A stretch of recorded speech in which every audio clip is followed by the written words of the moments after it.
जोधपुर में पूर्व मुख्यमंत्री अशोक गहलोत सर्किट हाउस में आमजन से की गहलोत ने मुलाकात। गहलोत आज जोधपुर से जयपुर के लिए रवाना होंगे। रास्ते में प्रयास किया कि जनता तक सरकार तक पहुंचे। हालात बड़े गंभीर हैं और सरकार की तरफ से पूरी तरह उपेक्षा हो रही है। जोधपुर जिले की जोधपुर संभाग की कोई ध्यान देने वाला ही नहीं है। ये बहुत दुर्भाग्य है। सरकार बदलती है पर हमने कभी भी सरकार में आने के बाद में ये नहीं सोचा कि पूर्व मुख्यमंत्री का जिला हो या उनका क्षेत्र हो या संभाग हो उसकी उपेक्षा की जाए। कभी नहीं सोचा ही नहीं हम लोगों ने। और ये लोग पता नहीं इनके सोच में क्या ऐसा है, इसलिए बार बार कहते हैं कि इनका लोकतंत्र में यकीन नहीं है। ये बार बार दबाव दे करके सरकार चलाते हैं, तंग करते हैं कांग्रेस के जो विचारधारा के लोग उनको ट्रांसफर पोस्टिंग करते हैं अनावश्यक, उनके क्षेत्रों में काम नहीं करते हैं। और तो और जो प्रोग्राम होते हैं तो लोकल एमएलए एमपी को बुलाते नहीं हैं। ये इनका अलग ही सोच है। उससे कोई अच्छी परंपरा नहीं रहती। राजस्थान में परंपराएं कई मायने में अच्छी रही है। पूरे देश के तुलना में राजस्थान में कई परंपराएं बहुत अच्छी रही। हमारे जो पुराने नेता थे, चाहे कांग्रेस के थे चाहे बीजेपी के थे, उन्होंने उस वक्त में निभाया इस बात को। आना जाना भी था आपस के अंदर सरकार बनने के बाद में ही। पर अब तो बिल्कुल ही शक की तरह से देखते हैं। कोई पार बैठ जाए वरिष्ठ नेता भी, उसके मन में चिंता रहती है कि पता नहीं कोई मुझे देख लेगा तो क्या होगा। ऐसी घटना हुई अभी जयपुर के अंदर भी, मैं देख रहा था। तो स्थिति बड़ी अजीब है कि वो कोशिश करते हैं चला जाऊँ, पता नहीं मेरा नंबर नहीं कट रहा है। ये तो स्थिति राजस्थान के अंदर है। सरकार नाम की कोई चीज़ नहीं है। पूरा त्राई कर रहे राजस्थान वाले। पेमेंट हो नहीं रहे किसी डिपार्टमेंट के, पेंशन तक नहीं हो रहे हैं। मरने वालों को 5 लाख मिलते हैं, वो 2,500 रुके पड़े हैं। मुझे विश्वास ही नहीं होता है। स्थिति क्यों नहीं स्पष्ट करती सरकार? मुख्यमंत्री खुद क्यों नहीं स्पष्ट करते कि नहीं आपका जो फिगर आप पर आए हो गलत आंकड़े हैं? ये क्यों नहीं कहते हैं? 1,500 लोग हैं, 1,500 लोग जिनके तो वापस भेज दिए कि आप उनको वापस जांच करके भेज दीजिए और डिले हो जाता है पेमेंट। तो ये स्थिति में सरकार चले। कल मैं शिरोगी शिष्य के मरीजों मिलने गया, मैंने सोशल मीडिया में डाला भी उसको। अब सरकार को चाहिए कि सोशल मीडिया में हम क्या डालते हैं विपक्ष वाले, उनको देखे, एक टीम बनाए डीपीआर में, उनको ब्रीफ करे कि भाई ये आजकल विपक्ष वाले बोल रहे हैं, उसमें हमें पब्लिक इंटरेस्ट में क्या फैसला करना है। कोई परवाह नहीं इनको। मानवता तो पता नहीं ये क्या इनके दिमाग में उसके बारे में है, मानवता के बारे में। वो कोई बीजेपी कांग्रेस के लोग नहीं हैं। जो बीमार है, जो सिलोकिस होने के बाद तो पता नहीं वो कब तक जिंदा रहेगा। ऑक्सीजन सिलेंडर नहीं मिल रहे उन लोगों को, कहाँ जाए, कैसे प्रोसेस करें, कब एक्सरे होगा, सारे ब्लॉक कर दिए पहले वाले, नए खोल नहीं रहे हैं। कोई करप्शन हो गया, मैंने सुना कोई डोसा की तरफ 2-3 डॉक्टर पकड़े गए होंगे गलत सर्टिफिकेट में। तो ये तो होता रहता है। ये किस स्कीम में नहीं होता है करप्शन, किस डिपार्टमेंट नहीं होता। सब जगह कोई एक घटना 2 घटना हो जाए इसका मतलब है पूरे उसको रोक दो। वो बेचारे तड़फ रहे हैं, वो लोग तड़फ रहे हैं। वो जिसके सांस नहीं आती है घरों में भी, दमा वालों को, उनमें क्या बीतती है। उनकी तो परमानेंट दमा हो गया। उनको तो परमानेंट दमा उनको है, बिना ऑक्सीजन के जिंदा रह नहीं सकते। उन हालातों में लोग हैं। मैं सिकंदरा गया हूँ, भरतपुर इनके खुद के जिले में गया, मुख्यमंत्री जिला वो। और यहाँ मैं कल जाके आया सूरसागर। अब मैं करौली जाऊँगा एक बार, वहाँ भी बहुत भयंकर स्थिति है। अब जब मैं जाना लगा तो और जगह रिपोर्ट आने लगी। कल बालेश्वर वाले आगे रात को कि हमारे यहाँ बहुत स्थिति खराब है। उमेश सिंह जी आए थे, सब लोग आए थे। कहने का मतलब ये कि स्थिति नाजुक है। और आज जो हेडलाइन बनी थी आपके कब्जे करने जमीनों की, ये तो इन्होंने पता नहीं, जैसे कोई देखते हैं अभी ज़िंदगी में कभी सरकार वापस आएगी नहीं हमारी। अभी जो विधायकों का जो है यहाँ पर, वो तो मुझे लगता है कि ऐसा व्यवहार कर रहे हैं बीजेपी के विधायक भी। पहले पकड़े गए, भास्कर ने वो किया था, वो क्या ऑपरेशन स्टिंग ओपन किया था, यही माँ से जी पकड़े गए थे, ख्यूसर वाले ही पकड़े गए थे। कोई जवाब नहीं आज तक इनका, और विधायक पकड़े गए थे। ये ज़मीनें और कब्जा कर लिया जो आज खबर आई थी। और तो और जो आपके केंद्रीय मंत्री जी है अजमेर वाले, 90 लाख उठा लिए सब्सिडी के। वहाँ पर जमा करने से कोई थोड़ी क्राइम ख़त्म होता है।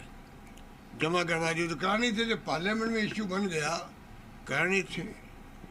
तो कितनी जगह की घटनाएं सामने आ रही है, आप सबको मेरे ख्याल से तो मालूम होगा कि ये आपके सांसद का हो गया, और आदिवासियों में भी स्थिति बहुत ख़राब है। आदिवासी भावना ये समझ नहीं पा रहे हैं, वो अलग दुखी हो रहे हैं। और तो और आपके भागीरथ चौधरी जी हो गए, खियूचर के विधायक जी हो गए, रिवत राम जी साहब, हमारे डांगा साहब, 205 बीघा ज़मीन, छोटा मोटा ही नहीं है, 205 बीघा ज़मीन। 40% कमीशन पहले वो लेके हुए, उनका वो आरोप लगे थे। उदयपुर के जो भाजपा विधायकों पर अलग आरोप है कि आदिवासी परिवारों को बंधक बना करके ज़मीन कब्जा रहे हैं और जबरन रजिस्ट्री करवा रहे हैं। मेरे पास लिखित मेरा किसी ने अरावली को लेके आप देखिए, केंद्र सरकार टीम भेज रही है, पूछ रही है, उस सरकार को चिंता ही नहीं है। अरे अगर मान लो अरावली को बर्बाद होगी तो नुकसान सबसे अधिक राजस्थान को होगा। रेगिस्तान फैल जाएगा सब, राजस्थान पहले से रेगिस्तान का एरिया है। और मानगढ़ के बारे में एक सवाल का जवाब आया पार्लियामेंट के अंदर हाल ही में। आप बताइए, मानगढ़ में प्रधानमंत्री मोदी जी खुद आए थे, मैं भी वहाँ मौजूद था। प्रधानमंत्री जी ने आने के पहले पीएमओ के थ्रू पूरी जांच पड़ताल कर ली थी। चुनाव थे गुजरात के अंदर, उसमें कैसे फ़ायदा मिले उनको, इसलिए पूरी तैयारी करके हमारे चीफ सेक्रेटरी से बात करके पूरी फॉर्मेलिटी करवा के, कोई फॉर्मेलिटी पूरी नहीं है तो पूरी करवा ली उन्होंने। उसके बाद ये प्रोग्राम बना, मैं भी वहाँ मौजूद था उनके साथ में। तो वहाँ तो उन्होंने घोषणा करने की बजाय कह दिया कि भाई अब जो है मुख्यमंत्री राजस्थान के, मध्य प्रदेश, गुजरात और महाराष्ट्र वाले मिलकर तय करें किस प्रकार का यहाँ राष्ट्रीय स्मारक बने। तब भी हमें लगा भाई कोई बात नहीं, आज इनके दिमाग में कोई सेकंड थॉट आ गया होगा कि वो आना स्वाभाविक भी है। स्वाभाविक है कि कोई फीडबैक आ गया होगा, तो इसलिए उन्होंने पोस्टपोन किया होगा। अब आप बताइए, अब जवाब आ गया, वहाँ तो कोई योजना है ही नहीं हमारी, वहाँ तो लोकली काम हो गए जो होने थे। तो ये तो अच्छी बात नहीं। बिलों ने जो क्या किया, कोई पता नहीं 1000-1500 की बातें हो रही है। अब एक्चुअल तो सगा बताए, एक्चुअल में कितने बिल मारे गए थे अंग्रेजों शासन के अंदर, अंग्रेजों के राज में कितने बिल मारे गए थे। उनका त्याग बलिदान तो खत्म हो गया। एक राष्ट्रीय स्मारक बनाना और करना क्या आपको? राष्ट्रीय स्मारक बनाना कोई बहुत बड़ी बात है क्या? उन लोगों के लिए जो शहीद हो गए देश के लिए, आज़ादी के लिए, वो भील लोग हैं, इसलिए हम उनकी परवाह नहीं कर रहे। इसका मतलब ये तो बहुत गलत बात है ना। तो प्रधानमंत्री जी मोदी जी खुद को हस्तक्षेप करना चाहिए। किस लेवल पर फैसला हुआ है कि यहाँ पर स्मारक नहीं बनेगा। जब वो खुद आए थे इस काम के लिए, मीटिंग इस काम के लिए थी, मैं खुद मौजूद था वहाँ पर, अब उसके बाद नहीं हो गया। तो स्थिति बहुत ही नाजुक है।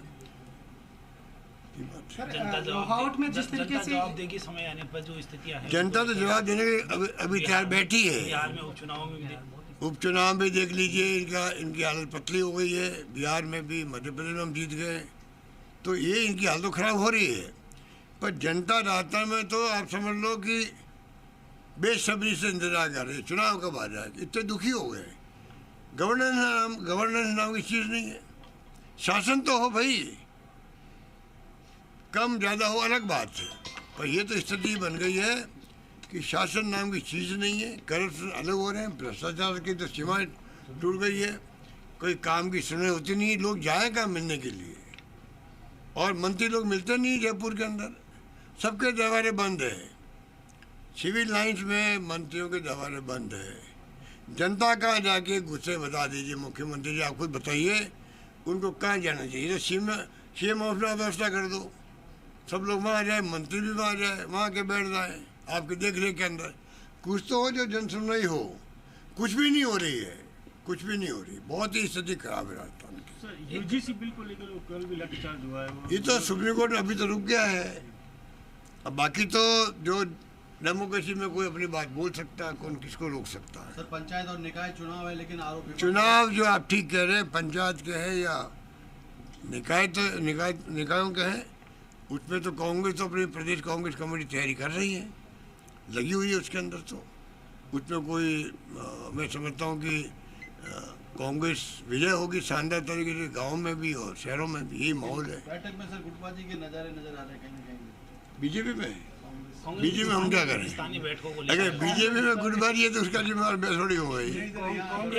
कांग्रेस सर एक महिला को जो है निर्मम हत्या कर दी गई, महिला और बच्ची की लोहावट में सर, और अब तक लोहावट में घटना मेरे पास कल रात को ही वो आए थे, अपने कृष्ण राम जी एमएलए साहब, एक विष्णु परिवार है, उनके रात को सोए हुए थे, उनका हस्बैंड गया था, ड्राइवर है कोई बाहर गया नौकरी पे, पीछे पत्नी की हत्या कर दी, 2 बच्चियों को घायल कर दिया और अभी तक पता नहीं लगा।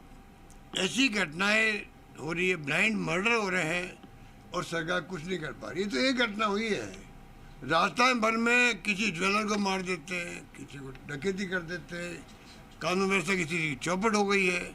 क्या क्या इन सरकार के बारे में बोले हैं, ये स्थिति है। विपक्षी पार्टी भी किस किस पॉइंट को बोले हैं, कोई लगता ही नहीं। सरकार विपक्षी बात छोड़ो, जितनी आलोचना बीजेपी वाले खुद करते होंगे, आरएसएस वाले करते होंगे, वो हमसे ज़्यादा करते होंगे। इतना ही फर्क है कि हम बोल देते हैं, वो बोल नहीं पा रहे। राजस्थान में कांग्रेस के अंदर कहा जाता है कि धारीवाल जी ने कहा कि अरे आप छोड़ो, हमें कांग्रेस नहीं झूठ है, आप कितना ही कर लो कोशिश भली मीडिया वालों, कुछ नहीं होने वाला है। कांग्रेस एकजुट रहेगी। चुनाव में कांग्रेस का आना भारी बहुमत से निश्चित है, कोई रोक नहीं सकता।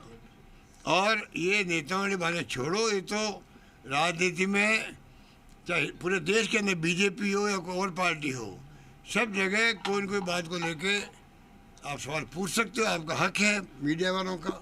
हमारी पार्टी दिल से कोई मतभेद नहीं है, मनभेद नहीं है, और कोई छोटी बड़ी घटना होती है तो वो शांत हो जाती है। हमारे यहाँ कोई झगड़ा नहीं है, ना होने वाला है।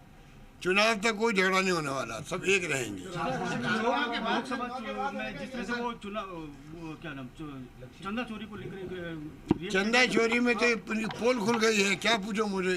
तो उनके ऊपर एफआईआर दर्ज, लाखों गांव जो है ना, गांव जिन्होंने चंदा दिया बेचारों ने 20-30 साल तक दिया चंदा, ये मांगते गए, आज तक हिसाब नहीं। उस वक्त में मैंने कल भी आपको कहा, चंदा इकट्ठा किया तब, जमीनें खरीदी तब, पत्थर खरीदे तब, निर्माण किया तब, और बाद में चढ़ा तब।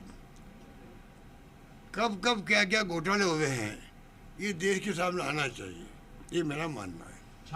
चुनाव को लेकर